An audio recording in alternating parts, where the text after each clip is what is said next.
is Richard Ortega Ramirez, and I am the Immigrant Affairs Outreach Coordinator in the Office of County Executive Kathy Klausmeier. It is a pleasure to welcome you to this year's 7th Budget Town Hall series. We strive to build a better Baltimore County together by focusing on sustainable and equitable opportunities for all, and are proud to continue to hold these events with residents and stakeholders, as our community's needs are an essential part of the budget planning process. Before we begin, I'd like to acknowledge and thank the entire staff of the Randallstown Community Center for their hospitality and for hosting this evening's town hall.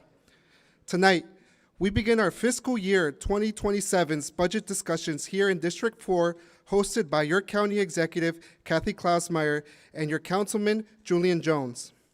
We will start off the evening with a few words from Councilman Jones.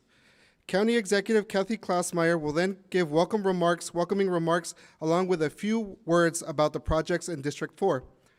Kevin Reed, Director of Budget of Baltimore County's Office of Budget and Finance, will follow the County Executive with a brief presentation. After Director Reed's presentation, residents and stakeholders will have an opportunity to share their budget-related priorities within allotted time of 90 seconds. The County Executive, department heads, and councilmen will listen to your requests, concerns, and ideas. If you share a concern or issue that needs further attention, we will have a coordinator from the Office of Community Engagement or designated department representative follow up with you. Tonight's town hall will conclude at 8 p.m. Those who are unable to provide their testimony in person by that time may submit their request for consideration by emailing townhall@baltimorecounty.gov. And now it is my honor to welcome Councilman Jones for a few brief remarks. Councilman Jones.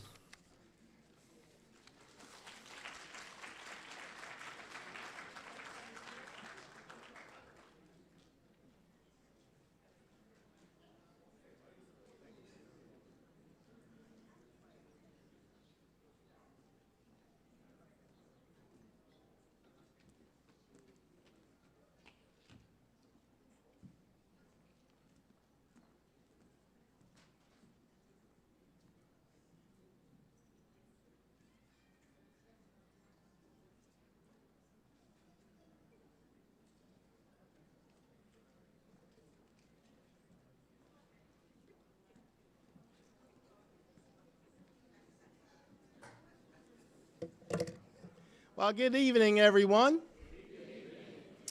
I am your favorite Councilman, Julian Jones, and I am really, really honored and just taken back by your presence here tonight. I really appreciate it. And I have to tell you, I've gone to quite a few other district town halls, but I'm going to declare that we have more people here than have been at any of them. So give yourselves a round of applause.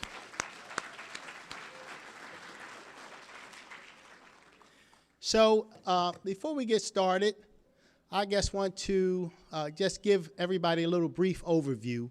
Some of the things that's been very, very exciting to me that when I think about it, like right now, Baltimore County, we are building 5 schools in Baltimore County. And I'm very happy and proud to say 2 of them are right here in our district. So we talking about Deer Park Elementary and Scotts Branch. So those are some very new additions to the school inventory, and I think it's going to serve our kids well.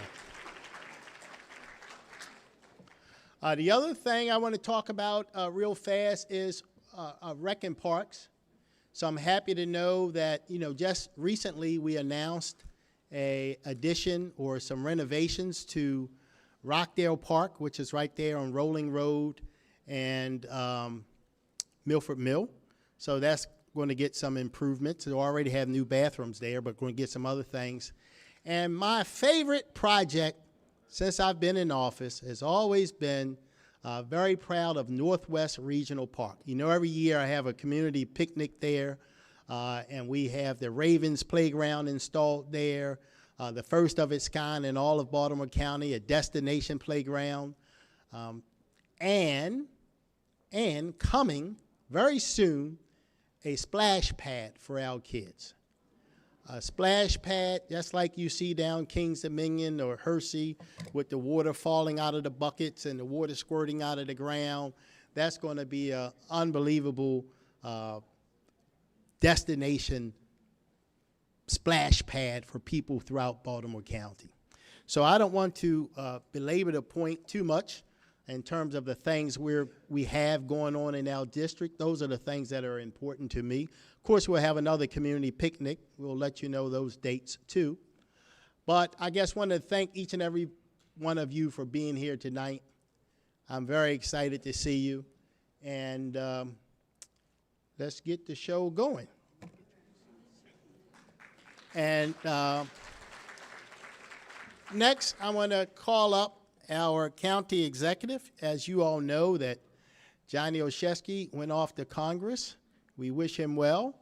And Catherine Klausmeier, who was a longtime state senator representing the northeast side of Baltimore County, or the 6th district, and she was very gracious enough to step up and lead us at a time where we needed some leadership because of Johnny had left. So without further ado, it is my pleasure to bring on our county executive, Kathy Klausmeier, wearing a beautiful, beautiful top. I love it. Good evening. And I do have this very, very beautiful top on. And the reason being, and I'll explain that in a few minutes, but I normally don't wear this like, well, I wore it for all of you. How about that? No, but it's great to be here. And I want to thank Julian, Councilman Jones, for introducing me, and I just want to see if there's any other councilmen here. No? It's all yours, Julian. And we are grateful to the team here at Randallstown Community Center for welcoming us into their auditorium tonight. So I don't know who that team is, but where are you? Whoever you are, thank you. What a great place to, where are you?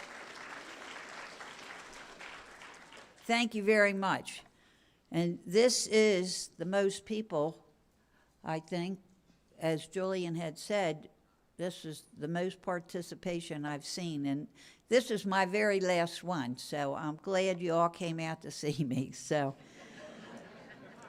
and I know you did, so. I'm joined by Baltimore County Administrative Officer DeAndrea Walker. She'd please stand.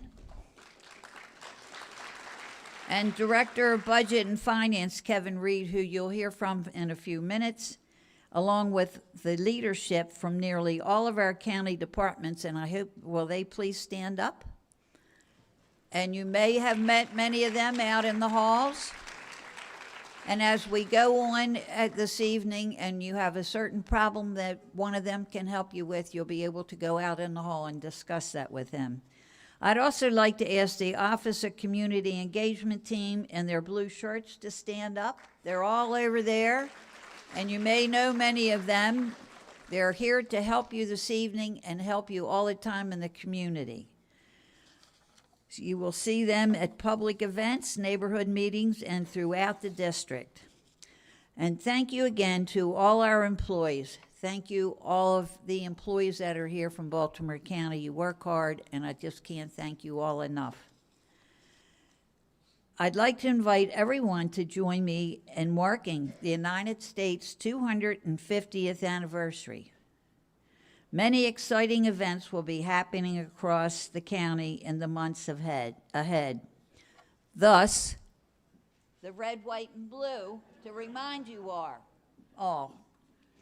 These events will include fun and informative programs, opportunities to learn more about our county's history, and chances to enjoy events like the Baltimore Symphony Orchestra, Star Spangled Spectacular, at Oregon Ridge Park. We're also developing a Baltimore passport as part of the 250th anniversary to encourage residents to become a tourist in your own county. And many of you may have gotten these this evening. If not, there may be some in the back when you leave, but if not that, they'll be at all of our libraries in Baltimore County. And there's all kinds of different places here that you can look throughout the whole county, because, you know, we have such a big county that there's places you never dreamed of before. So it's a passport, and you can get it marked. Now, before we talk about the investments we're making in District 4, I want to say that decisions at the state and federal levels continue to make this another difficult budget year. The budget in Annapolis is not done. They have about 3 more weeks, and just keep your fingers crossed that they don't do anything to harm our county any more than they have. They haven't really done a whole lot this year, but all they have to do is cut one budget and one budget item, and it can really mess us up. So we don't know the additional challenges that may come from the state or the federal government. I do know that the choices ahead will not always be easy.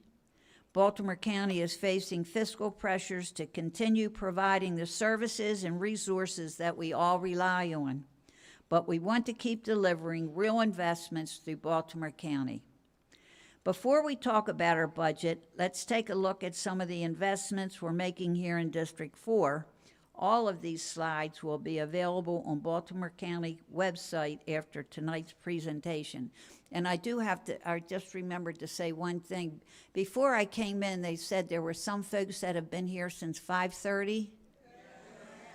So I want to thank you for sticking around and staying. That was very, very nice, and I really, really appreciate it. So with that, we'll continue with our slides, and then when we're done that, Kevin Reed will come up and talk about the budget, and then after that, you'll all have time to talk about what you think is important.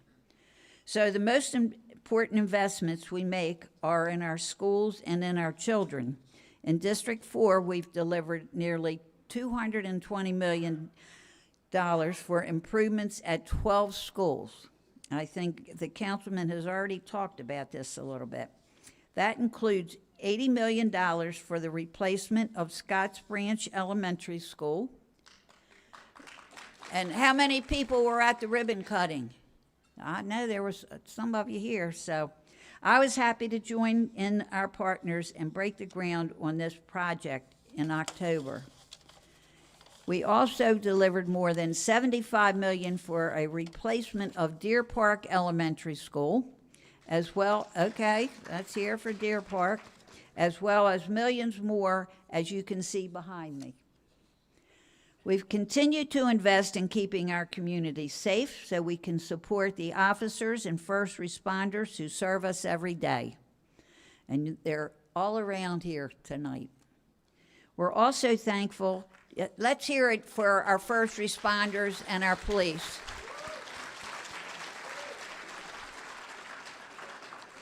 We're also thankful for our volunteer fire companies across Baltimore County. Let's hear it for them. Their commitment to our communities is unmatched. Our budget included nearly $3 million to continue the volunteer medic unit replacement program and increase the volunteer incentive for attendance program from $35 an hour to $50 for our volunteer firefighters and EMS providers. We've delivered over $8 million for parks, recreation centers, ball fields, playgrounds, and other facilities across District 4.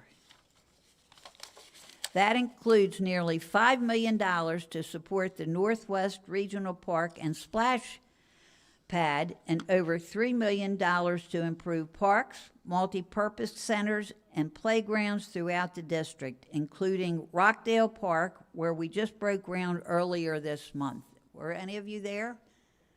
And what did I want? Rink, that's right, but only kidding because it just would not work. But I like to roller skate. We're proud to continue supporting the long-awaited Randallstown Library and Recreation Center on Liberty Road. Okay, we know everybody likes that.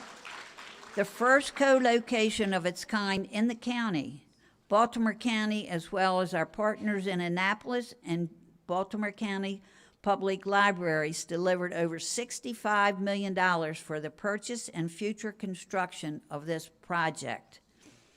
The finished building will feature 3,500 square feet of dedicated library space with special features like a gaming room, computer rooms, and a lounge.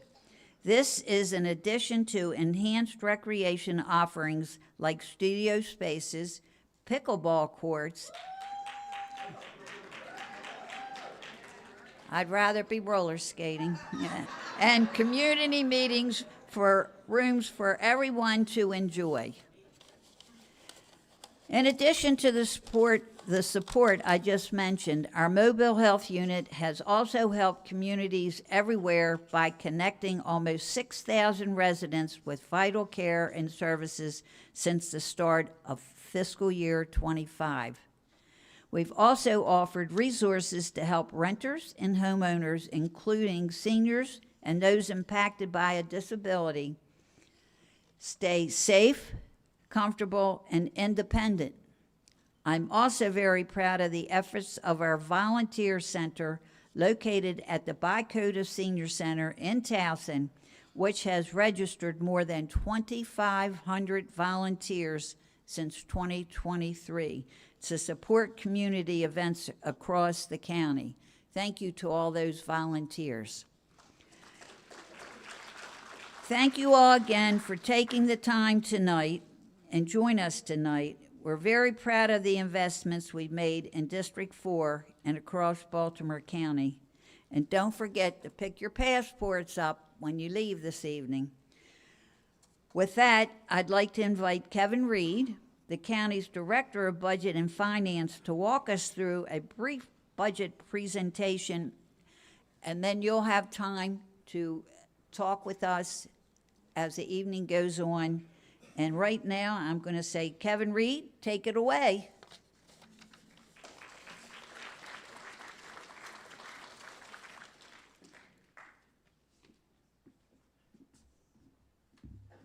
Thank you, Madam County Executive. Let's hear it for the County Executive and for Councilman Jones. And public service announcement, raise your hand if you have a seat next to you that is vacant so we can get some folks out of the aisles. And you can all come in, don't be afraid, we're gonna talk about the budget, but it's all right. If everyone could come in and kind of clear the hallway out, it would be great. We wanted to, I really appreciate you all coming out again. It's a great turnout. I enjoy being a county resident and also the budget director. It really adds an interesting flavor to both sides of the story here. And I want to talk about a little bit, paint the picture on the budget and what we deal with when we formulate the budget. But in order to do that, first we look at what makes up our county budget. And we have three main revenue sources to make it very simple. We have user fees, taxes, and grants. And user fees are something that you pay to fund the services that you're using for a particular activity. An example would be if you're paying community college tuition, that is something that you're doing and that would partially offset that cost. Processing an animal license or a building permit would partially offset that. We also all pay taxes, and those fund more of the public good, again, our public safety, our school system, the roads that you and others use. And then, of course, we have grants, and these are external funding sources. For these examples, we'll use the state and federal funding. When we look at our operating budget for FY26, we have a $4.8 billion operating budget. And if you look at where the revenue comes from, about half of that total budget comes from real and personal property taxes and income taxes that you all pay. And that makes up about 83% of what we call our general fund. And then about a quarter of that is state aid that mostly flows into the school system and into the community college. And then when we look on the right, those are the expenditures in that operating budget that flow out to. Again, over half of Every local and state dollar goes to our public school system, our community college, and our libraries. And then another slice of that pie, the 15% for pension, debt service, and infrastructure. We're going to talk about that piece of the pie keeps growing because of the additional passed on costs from the state. We also have a capital budget, and the capital budget is a 6-year capital outlay. It's about a $3.2 billion budget, and half of that revenue comes from the water and sewer fees that you all pay via the Metropolitan District. And that's self-supporting, and you see that equal amount, the blue on the right, that comes out. Another part of our revenue is general obligation bonds. When you all go into the voting booths and you vote on the authorization, that makes up the borrowing that we have, that makes up almost 40% of our revenue in the capital budget. And then we also have a small slice called cash. That's our PAYGO funding that we always try to maximize to lessen the borrowing of the GO bonds. And again, about a quarter of our capital budget goes to schools. And Councilman Jones mentioned we're in the middle of a historic build for schools, multiple schools at the same time, and multiple renovations. These are almost $1 billion in investments. On the operating side, we have a spending affordability committee that, in short, ensures that our operating budget ongoing costs do not exceed the growth of the economy. And for comparison, in FY26, we received a growth rate from this committee of about $128 million. And that seems like a lot of money. But when you break it down, again, we have a $5 billion budget. That is not a lot of growth to really support what we're doing. What we have right here, over half that money goes to our education system. Over 25% goes to our retirement and Social Security. Those are to pay for the benefits for our almost 10,000 employees, and salary increases and other increases. I talked briefly about the state passed on costs, and that is a real slice of that ongoing cost that we just looked at. So out of that $128 million, we had $15 million in extra dollars that we had to absorb from the state. And those are in the form of the state-managed teacher pensions. Baltimore County has a pension system that the county employees are in, and then the state has a pension system that our state employees, that are our teachers, our community college professors, that they're all in. They're continually passing on more costs from the state onto localities, and again, we're gonna see that again in this year's FY27 budget from what we've seen thus far in Annapolis. We also have, related to the blueprint, a little under $1 million in pre-K expenses, and that cost will grow each year, again, eating into that pie. And it's important to note the State Department of Assessments and Taxation does the assessments on your property, and the county just collects the taxes. Again, they are charging the counties now for that service. When we talk about our capital budget, what we have coming up in FY27, we call an off year, and an off year means that the bond programming that we talked about, that you all voted for the last November, is already programmed in the FY26 budget. And you can see that the capital budget, every other year, we have a large infusion of capital funding. So this year in 27, if you're looking at our budget documents, we have about a $20 million placeholder. We're hoping that we can do 50, but again, everything really for the long-term costs for the capital-wise has been planned. And if we wanted to do everything that we would have to do, that we would need about $325 million. And the reason why we are not programming that in the budget is because we don't have the revenue to support it. So that's something that we manage each year when we have a budget, both operating and capital. We formulate a budget to work within to ensure that the expenditures do not exceed the revenues. Our capital needs are vast. Building replacement, capital renovations. We have major maintenance needs, roads and infrastructure, and we have critical public safety projects. The cost of building and materials is continually becoming more expensive, just like for all of you, also for the county government. County government is not immune to the cost pressures that are hitting everybody else. So when we look at formulating the FY27 budget, the building foundations are, we will have a budget that's balanced. We will meet the spending affordability guidelines. We're here listening to the community members, and hopefully we'll produce a budget that reflects the needs of the community. We also want to put together a budget that is financially and fiscally sustainable in the future. We don't want to put things forward that we can't pay for and that we have to claw back later, especially when we deal with labor and revenue and personnel costs. And then finally, the second bullet here, I do want to hit on that we are very excited. We were recently affirmed as a AAA rated county again about a month ago. Thank you. Thank you. Bond fans there. And that's really important. And what that means is that we have the best credit scores of one of any counties in the country out of like 3,100, that we have an 850 credit score. We're one of about 50 counties in the country that have this rating from all 3 rating agencies. Thank you. And why that's important, we're able to borrow money at the least possible rate for one-time capital costs that we talked about for our bonds. So what those rating agencies have told us in this last year, though, when we went for our review, is that the 10% fund balance that we currently have is really no longer adequate to maintain the AAA from all 3 rating agencies. And they're suggesting a higher 15% plus limit. And we do plan to budget and retain a higher fund balance. And it really makes sense for a county our size of $5 billion for these fluctuations that we have coming through. When we talk about fluctuations, our challenges, we have federal and state uncertainty. I think we all know what that is. We're waiting to see where the state ends up. We had the longest shutdown in federal history that we had to deal with. We took action. We had to manage the budget within that. We have required increases for employees and retiree health care.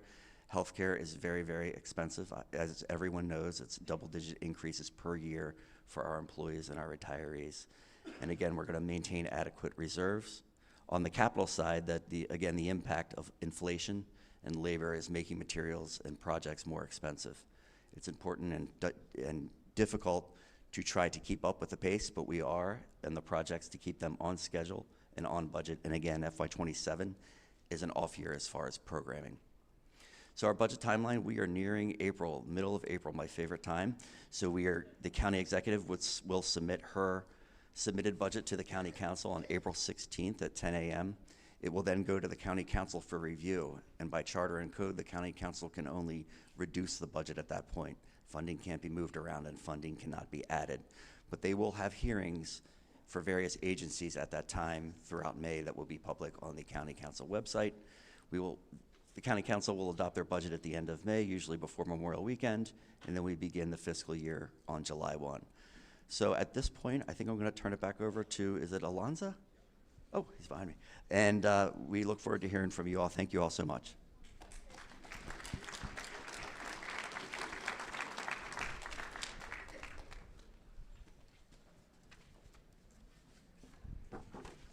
Thank you very much, Madam County Executive, Councilman Jones, and Kevin Reed. It is now time for you to present your budget priorities. We will have people testifying at this mic in front of the audience. Tonight's town hall will conclude at 8 p.m. Those who are unable to provide their testimony in person by that time may submit their request for consideration by emailing townhall@baltimorecountymd.gov.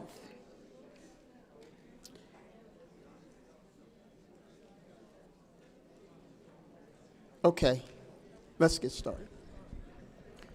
Hello, my name is Daniel Bollinger. I'm the president of the Glendon Volunteer Fire Department. I would like to thank the county executive and council for their commitment to the volunteers over the last several years. As finances are stressed in the volunteers fire service, funding is crucial to our success. We recently signed a contract for an aging ladder truck, which is 29 years old and in dire need of replacement. Life expectancy is 20 years. We've already stretched that 9 more. Due to the financial constraints, we were forced to keep our truck for an additional 4 years. By the time our new truck arrives, our unit will be 30 years old. This is unheard of in the industry and on the verge of being unsafe. The truck provides crucial service to the citizens of the Northwest Corridor. It is very frustrating to see the continuous replacement of our career apparatus, some being replaced at less than 5 years old, and the volunteers don't get additional funding or first rights to that apparatus, which many are being sold at public auctions. They should allow the volunteers the opportunity to have that equipment. The amount of funding that is available for the volunteer companies is lacking immensely. I am asked the county administration look at changing those financial requirements to make it easier and more realistic to acquire these major pieces of apparatus. Volunteer Firefighters Association Loan Fund supplies 75% of the cost for a new piece of apparatus. Cost of a ladder truck is $2 million range. 25% down payment is required by the volunteer company is a huge number. We're asking for that 75% to be raised to 80% or completely eliminated, as this will lessen the burden on any companies. You need to provide more capital funding to replace these aging units in a timely manner. Volunteer you fire very companies save taxpayers over 100 years. Please help save another 100.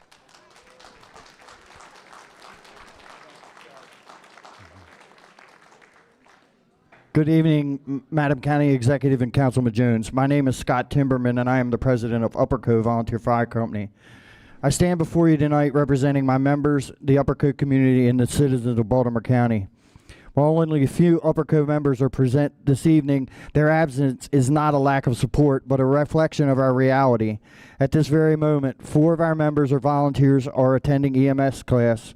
Our station remains fully staffed and members actively responding to fire and EMS calls, while our other fire chief and captain are attending a county rural water committee meeting. That is 12 members unable to be here tonight because they are serving. We are stretched thin, yet we continue to show up wherever we're needed. Our volunteers have made significant strides to ensure the ambulances, both BLS and ALS support, are staffed and in service as often as possible.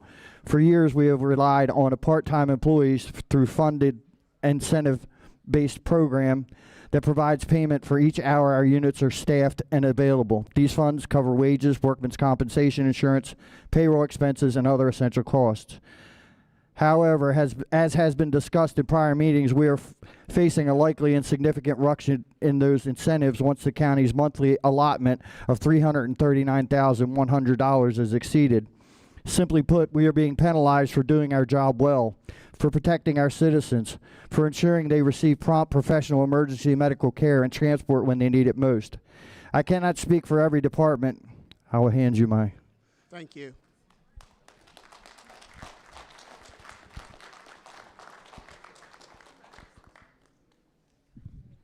Good evening. Good evening, committee members. I'm here. You need to restart that. Good evening, committee members. I'm here as president of the Liberty Senior Center Council, representing 1,900 active members of the Liberty Senior Center who desperately need your support. Our current facility is beyond its limits after 13 years without upgrades. We're dealing with peeling paint, dilapidated restrooms, lifting tiles, parking lots that is not ADA compromised, and our members need to have access to that, and carpets so worn they're now a safety hazard requiring full replacement. But these aren't just maintenance issues. They're symptoms of a much larger problem. We've outgrown our building. Our members are asking for programs we simply cannot offer because we lack classroom space. We've become so creative out of necessity that we're holding 9 additional classes in this very auditorium. And we need the space. This is not efficacy. This is desperation. Our seniors deserve better.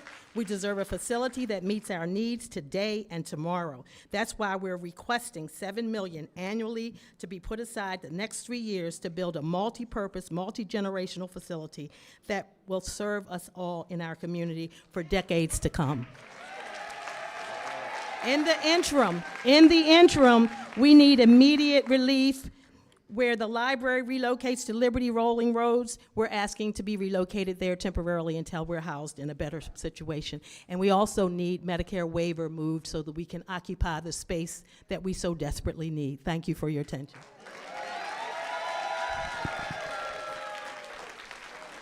I got you. Let the crowd get his motion. If you would step in the back, our Director of Aging is coming back to meet with you. Yes. She's coming back.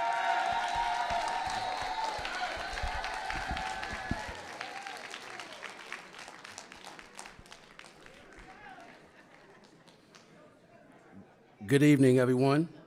I'm here tonight as a neighbor and not as a candidate for County Council District 3, but as a resident for Owens Mills, Newtown, who cares deeply about my community and what we deserve. On August 6, 2025, I started a petition calling attention to the vacancy we have at Giant location at Newtown Center. We have over 1,100 signatures. It's been shared 578 times, and it's been viewed 12,660 times by residents. This tells me clearly that our community cares and our community pays attention. For more than 6 years, our giant location has been vacant. Where it was once a walkable community, now it's not. It's an anchor in our community. Some people say we don't need another food source, but they say Giants and we have the Wegmans, but all of those are walkable communities, something that we are not anymore. This is not a food source issue, it's a development issue. It's hurting us economically. It's hurting our property values. It's hurting us as far as when it comes to a walkable community for our seniors and everyone else. So we're asking the county to treat this as a priority development issue.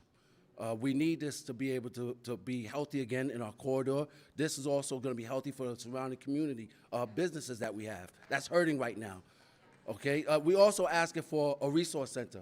Our community need a resource center where our community can meet, get the resources we need, help that we need, and also youth information to help our children with solutions and we're helping them with staying out the street. So thank you so much, and help consider us in District 3 for help. Thank you so much.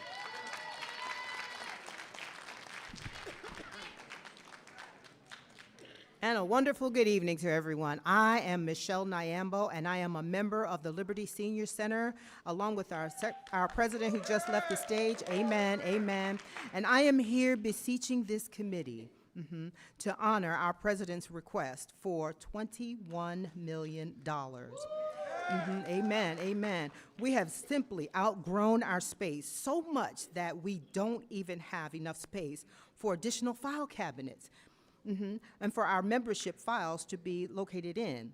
We have 81 volunteers. Woo for our volunteers. Come on, somebody. We have 1,900 active members. Please, don't disappoint us like, again, we had to, as we have been from last year, when it was announced that the recs and parks and the library were being located on Rolling Road in Liberty without the additional 3 community public forums. Provide us the immediate space that we require and deserve for our 68 classes. Please, don't let this meeting be a box that you just check off. And with the last 25 seconds that we have on here, I'm gonna do this without paper.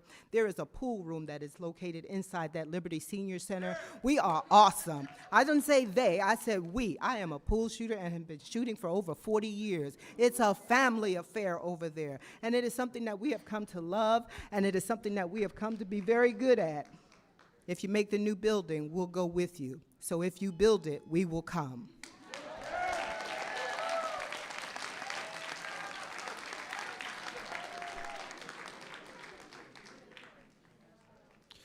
County Executive Klausmeier, at each town hall and again tonight, you speak proudly about raising the volunteer MS attendance rate to $50 an hour. That's a great accomplishment, but unfortunately, 3 out of 7 months this fiscal year, there is not enough money to pay those budgeted money to pay those payments in full.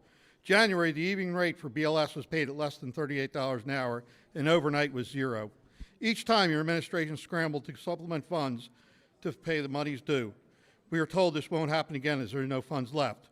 We're asking you to fulfill the commitments you have made. This shortfall is due to volunteer companies being able to increase their EMS staffing from 52% in January 2025 to 59% in January 2026. Over 10 years ago, the volunteer companies signed contracts authorizing Baltimore County to bill for EMS transports. In return, Baltimore County agreed to cover all reasonable expenses. 18% of the $37 million in EMS revenue for Baltimore County is from volunteer transports. Only 73% of that volunteer-generated revenue is being returned to the companies to cover their EMS expenses.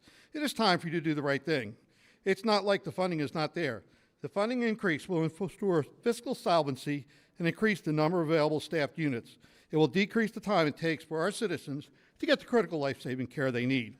On April 8, 1929, the Cockeysville Volunteer Fire Department put the very first ambulance in service in Baltimore County. With proper funding, we can continue to save the taxpayer money for the next 100 years. We're asking you to take these lives seriously. Thank you. Excuse me, if Michelle Watts is in the building, will you please go to the OCE desk out in front? Yes. The young lady in the back is raising her hand. Please see her, please.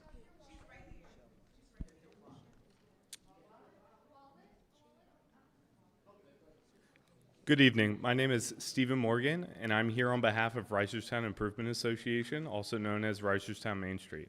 Since 2010, RIA has worked to strengthen Reisterstown to support small businesses, improve public spaces, and preserve the historic character that defines our Main Street. Today, we are asking to be included in the Baltimore County budget to support the continued operations of our Main Street program. This work does not happen on its own. It requires daily coordination, program management, and the ability to respond to opportunities that bring investment and activity into our community. RIA has demonstrated its ability to do that work. Through our designation with Main Street Maryland and Main Street America, we have built a strong foundation and are actively leveraging state and national support. These partnerships are bringing new entrepreneurial programs, small business resources, and funding opportunities in Reisterstown, directly strengthening our local economy and expanding what we can offer to the community. Our Welcome Center at 234 Main Street serves as a hub for this work, supporting business development, hosting community programs, and managing revitalization efforts that are visible along the corridor. But in order to continue this momentum, local support is essential. We are asking Baltimore County to invest alongside our state and national partners to sustain and grow this work already underway. This is not about starting something new. It's about sustaining and growing something that is already there working.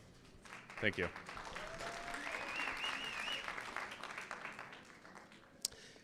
Good evening, County Executive Klausmeier and Councilman Julian. My name is Bruce Mermelstein.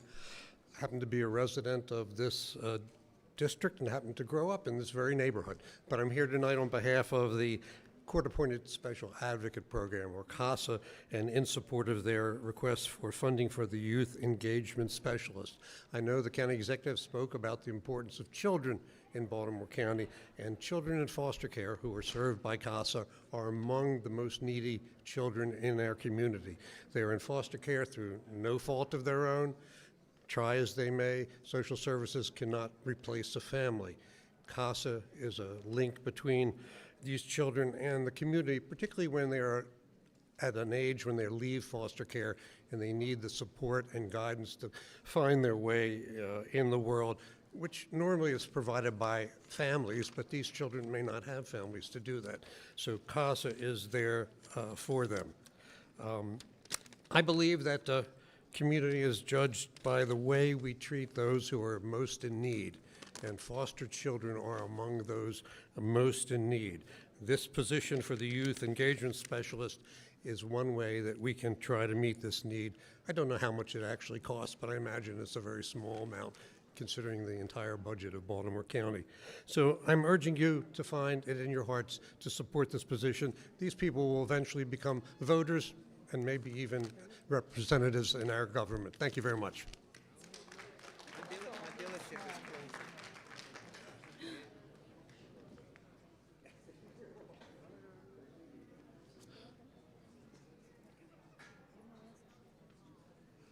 Hello, County Executive Klausmeier and Councilman Jones. Thank you all so much for coming and having this in our community. It really means a lot. My name is Makita Scott. I'm a resident of Owings Mills, former member of the Baltimore County School Board, former chairwoman of the Baltimore County School Board, and a resident of the newly formed 3rd Councilmanic District. First, I'd like to start off thanking you all for acknowledging the new schools that are being built, Scotts Branch and Deer Park. Myself and Delegate Cheryl Pastor worked very hard on the school board to ensure that all schools throughout the district were appropriately built, but especially making sure that new schools were built in this community, because that's important. That's what community is, having new schools, having replacements, and having work done. So my question, thank you, because it was a lot of work. My question is, what is happening? I spoke at the last town hall about youth works for our children, because we have children that are out. We heard someone talking about having a community center, but putting funding in youth works so that children, we can expand the opportunity for young people. So I spoke about it last time, so I wanted to know if you all had any information or if more money was put in the budget for that, for young people, so that they can have their first jobs in high school and continue in college.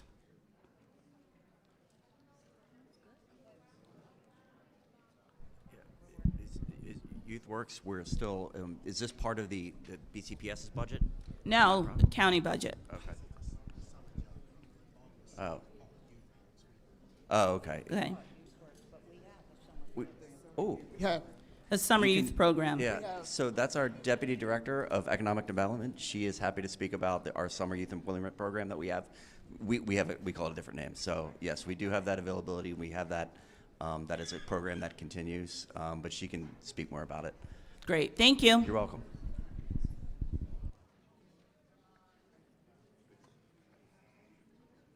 Okay. Good evening, everybody. Hi, my name is Antoinette Barber. I am the president of the Owings Mills High School PTSA. And first and foremost, I want to talk about Owings Mills High School. Our school was built in 1978, and we need a ton of renovations. And we also need a field that Mr. Julian Jones promised my students. These are my babies, and they're playing on a field. Out of all 6 high schools around here, they have no field.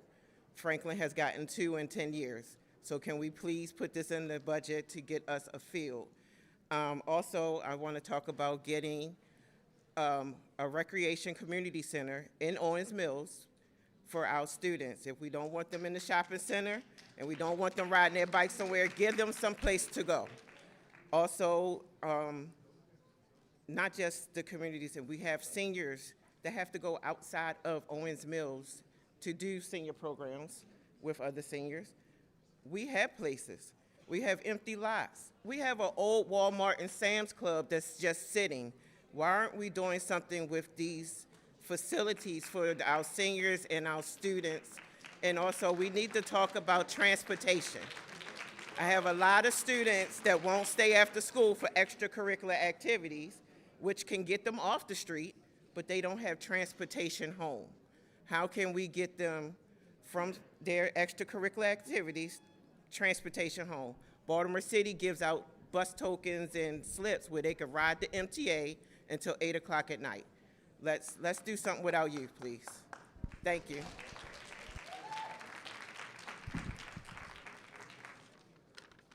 Good evening. My name is Wilmer. I'm a student at Woodlawn High School. I'm also a proud member of We Are Casa. I want to thank the council for their ongoing commitment to protecting our immigrant communities. As we discuss the future of our budget, it's important to look at the unique challenges faced by the young students from immigrant families. When a person is detained or deported by ICE, their family faces so many struggles. As youth, we may find ourselves dealing with emotional distress, financial instability, and increased responsibilities at home. Access to legal and support services is vital for students and families impacted by ICE. It helps them navigate a very difficult situation and empowers them to focus on education and personal growth. Legal support helps families stay together and helps young people to continue their studies. When we invest in these services, you're not just supporting individual families, we're enriching our entire community. Youth who feel supported are more likely to engage in positively in their education and contribute to your local economy and culture. This leads to safer, more vibrant community for everybody. Thank you for considering these important priorities in the fiscal 2027 budget. Together, we can create a brighter future for all students at all BCPS county schools and across everywhere.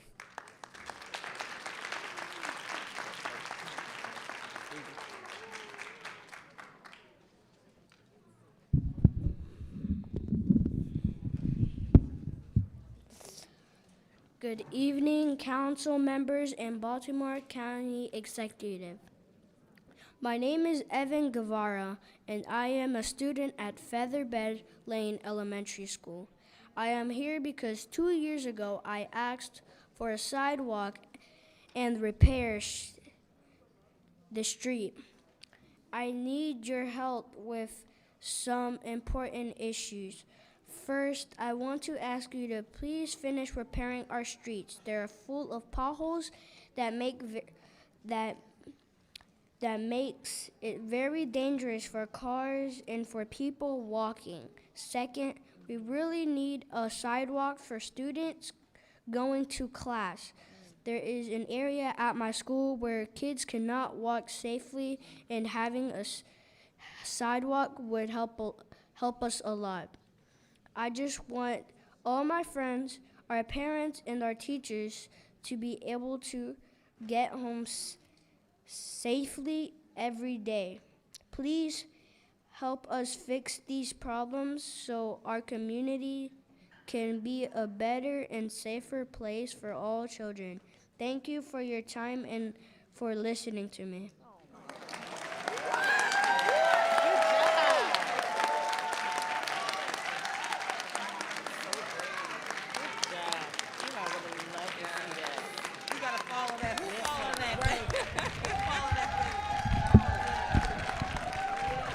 Thank you. Thank you. Don't know how we're going to follow that. But good evening. I'm Hannah Thurgan. I am joined here by Brianna Dorsey and Shirley Supik, and we are with the Greater Randallstown Community Development Organization. Thank you. For generations, residents, businesses, and community leaders across 2 districts have served and worked alongside to strengthen the Liberty Road corridor. We have been waiting for a long time, and the change and what we've been wanting is simple: real movement and progress that improves the way of life along Liberty Road.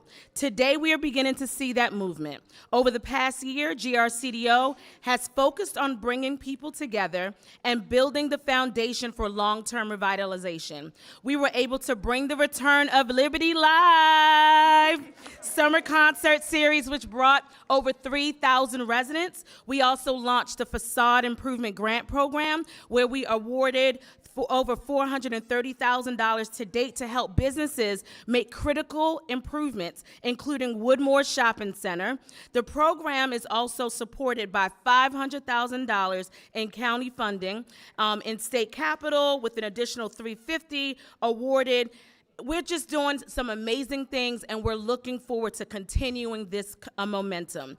In addition, we are looking forward to a public art initiative, business networking series, retail gap analysis, all to strengthen the Baltimore County and Liberty Road corridor. With your support, we know that we can continue to strengthen this community that we love so much. Thank you for your time.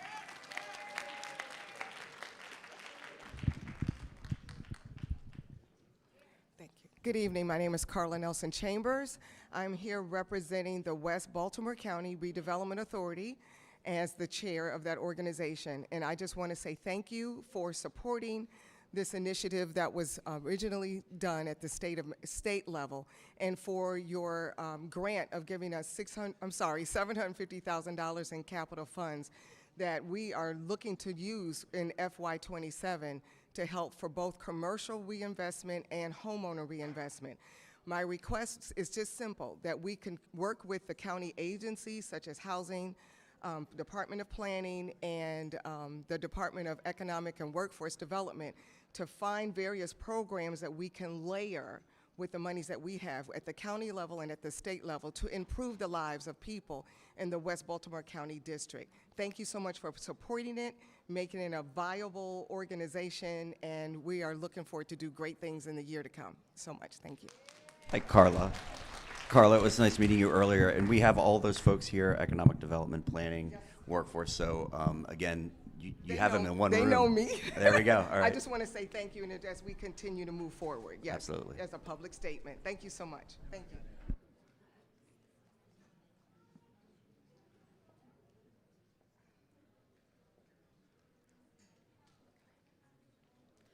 Hello, good evening. My name is Malika Sharif Muhammad. I am here today just as a concerned citizen in Baltimore County. My topic this evening is a request to allocate funding in the Baltimore County budget to establish a commission or office for Freedmen's Affairs dedicated to addressing disparities impacting ethnic Black American residents who can trace their ancestry through at least one parent to chattel slavery in the United States. The Commission for Freedmen's Affairs will serve as a centralized, coordinated body to develop and implement lineage-informed policy recommendations, improve healthcare access outcomes, strengthen economic mobility and workforce participation, support housing stability and community development, and expand access to legal and social resources.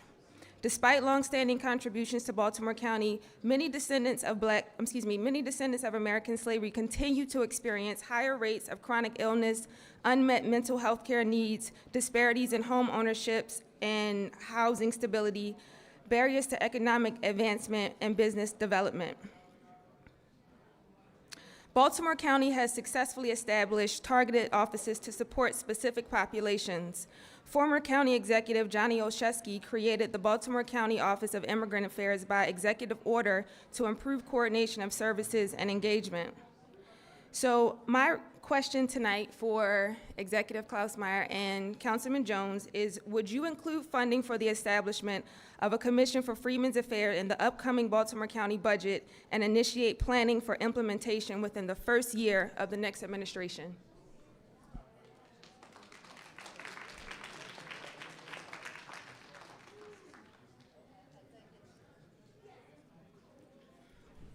Something to look into and food for thought. And it's never been approached to me, other than in the legislature in Annapolis. I know we do things for disparities as far as health care and those kind of things. So have you ever contacted anyone from the legislature about this?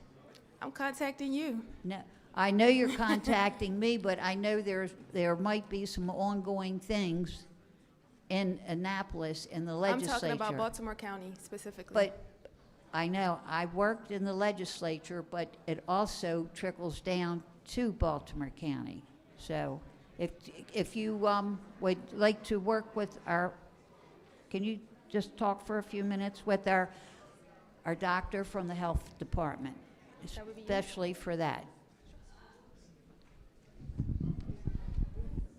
Good evening. Thank you for the opportunity to be here. My name is Ann Jones. I'm representing the Baltimore County Land Trust Coalition. Baltimore County has long been a leader in land conservation. Our farms, parks, forests, and playgrounds provide fresh food, clean water, and outdoor recreation to everyone in the county. State, national, and international leaders are calling for the protection of 40% of all land by 2040 to reduce the impacts of climate change and species extinction. I would like to thank you all for including additional. We're almost back to where we were in 2005 in terms of funding for land preservation. So that's appreciated. It's not moving forward real quick, but it's great to have something there. We continue to ask that about 1% of the capital budget be given to agricultural land preservation and open space conservation, both within and outside of the URDL. It's essential that we have green spaces for all residents of the county to enjoy. We would like to increase the funding for environmental improvements on preserved land and just remind people of the many benefits that conserved land provides, including the fact that Baltimore County reservoirs provide the water for virtually all of the Baltimore metropolitan area. So thank you for your consideration.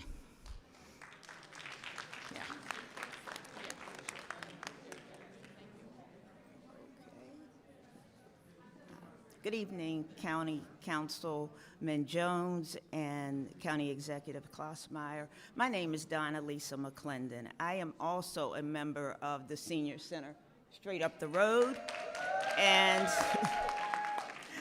I also would be requesting that you find a place for us because we really are running out of space. I've been a member of that Senior Center for about 6 years, and there's so many people coming in, which is a wonderful thing, but you do need space. My question really doesn't have to do so much with the Senior Center, but when you had your budget director up here and we was talking about the different slices and how everything was working out, the first thing that came into my mind was, when we started talking about the lottery, this particular lottery, one of the factors was that a lot of the money was to support schools. And that makes me very, very curious. I'd like to know how much of that money yearly is supporting schools anywhere. That was the whole thing, and I never hear about this. And that should be a significant amount. Ma'am, yeah, that's really a state, I don't have that figure on me. I know there's pass downs, but that would be a state budget question that we'd be happy to research for you. That would be fine, because I've always been curious about it, and I never hear. And it makes me wonder, was this just a joke to get the lottery in and a buy-in for people because we think, oh yeah, our schools are going to improve, and specific money was to be there. So if you can connect me with someone, I really would appreciate it. Yeah, Thank you. if you wouldn't, ma'am, if you could leave contact information, because I do. Yeah, one of the folks over there, and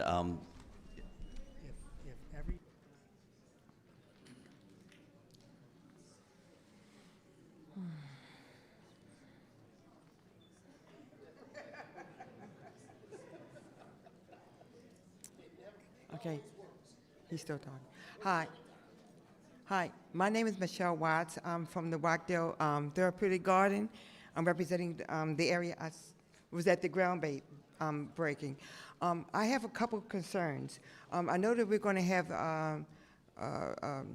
the basketball thing and the pickleball, whatever, but we have concerns about, we have people that's there that's doing stuff. How can I say it? There's, I don't know how to say it. There's things like there's drugs. We find condoms right in front of the garden. I'm just being honest, or whatever. So my thing is, I've asked a couple of times, what can we do to have someone to monitor that area? We have kids that's riding their bikes and doing little kid stuff, whatever. But there's broken glass. There's bottles for people been drinking, whatever. I go there every day because I'm a retired nurse and I work in the therapeutic garden. And I'm asking if we can have some kind of monitoring as far as seeing what's going on there. This is every day.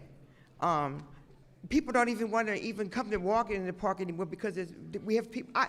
For me, as far as the gardener there, I can't even go to the bathroom there because there's people there at the garden where the bathroom is.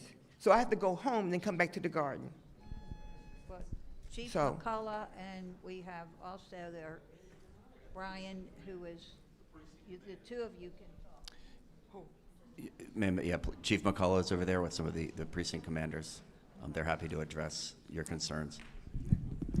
Hi, greetings. I'm Dr. Danita Tolson. I'm running for County Council for Baltimore County. Thank you.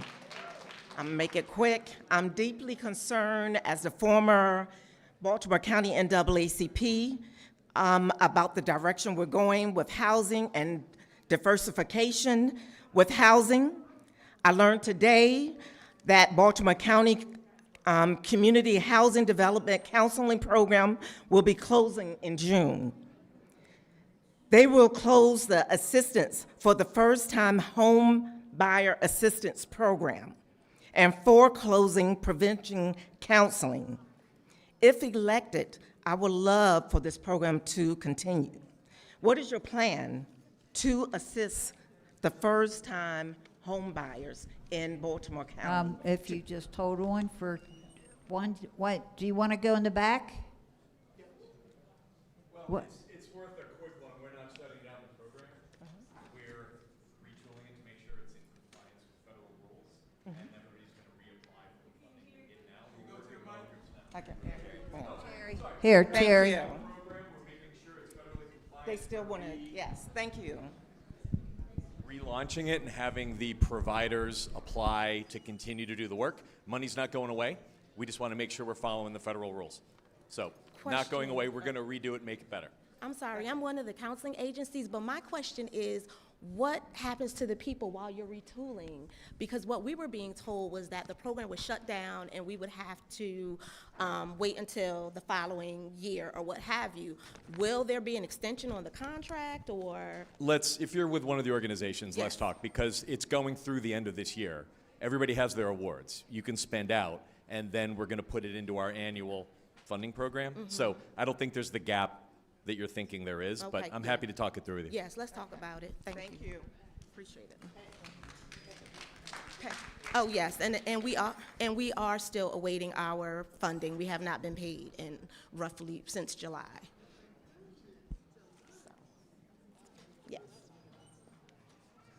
And I'm sorry, everyone, I'm Siobhan Jackson with Diversified Housing.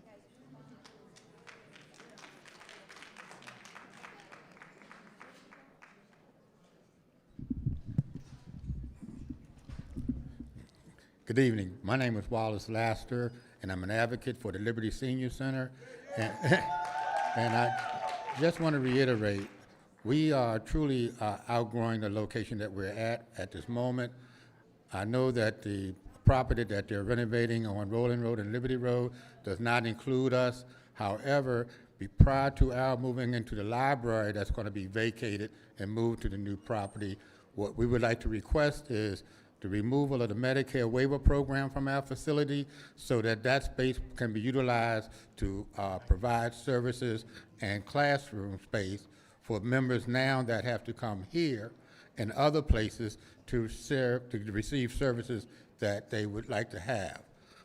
The Medicare waiver program, in my view, can be relocated into any number of different places. They do not have to be in our space.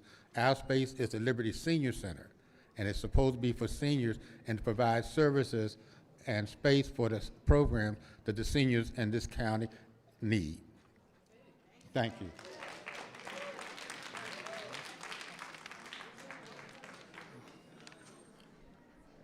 Good evening. My name is Steve Ward.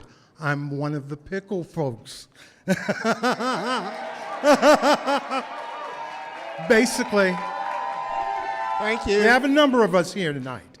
However, we would love to be able to still play pickleball here within this facility. I have some causes or things that I'd like to read real quickly with my time. Our current state since December 2025, Baltimore County Recreation and Parks imposed a high fee for Randallstown seniors. They want to pay us to pay $180 a year. Basically, if it's two people, that's $360. What we're asking for is to make sure that it's comparable with other senior centers and other recreation centers. So I hope that that could be revisited and looked at accordingly so that we can help our seniors live longer. Thank you.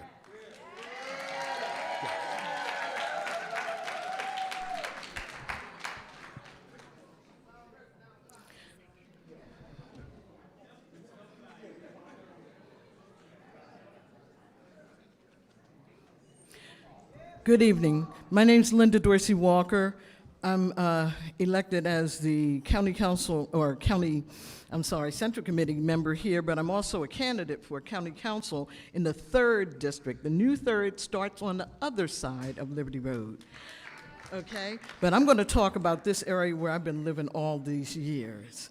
We need a new senior center for Randallstown. We also need a senior center for Owings Mills.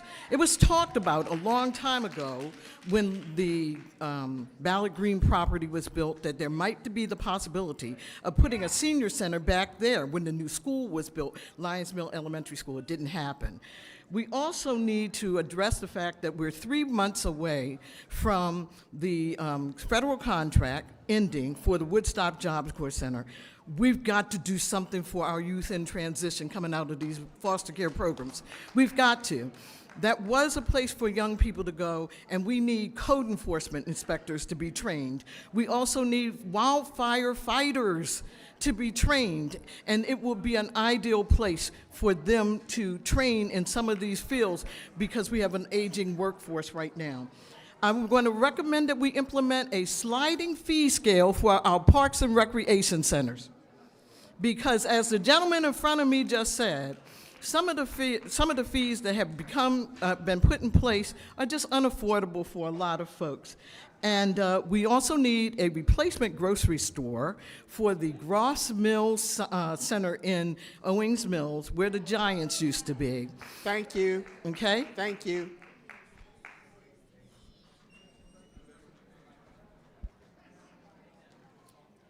Okay, good evening. My name is Vicki Collins, and thank you for being here this evening. I think we're about to turn into a pumpkin, so I'll be brief. I'm the president of the Land Preservation Trust, which helps facilitate the conservation of much of the county, the Northwest County. And I want to thank the county for supporting conservation over the many years. Ann Jones already spoke about that. It's proven to be a good use of funds. It costs the county almost nothing in terms of services or depreciation or future maintenance. It's farmland. It helps support farmers. You preserve forest, streams, and all of this filters water that eventually flows into our 3 reservoirs. And of course that supports the more urban and suburban areas. So please support funding for rural legacy, agricultural conservation, open spaces, and the new Baltimore County Land Trust Coalition. Thank you. Thank you, everyone. This concludes tonight's town hall. Madam County Executive, do you have some final remarks? What I'd like to say, first of all, thank you all for coming out, but I also would like to thank the Baltimore County services that to provide for the past 6 other town hall meetings. They have to set this up and just get all the equipment ready, and I just want to say thank you to each and every one of them. So, and thank you all, and I hope you got some of your answers, your questions answered by our wonderful, wonderful directors over here. So thank you all for coming out, and for those who came at 5:30, thank you for waiting. And go seniors!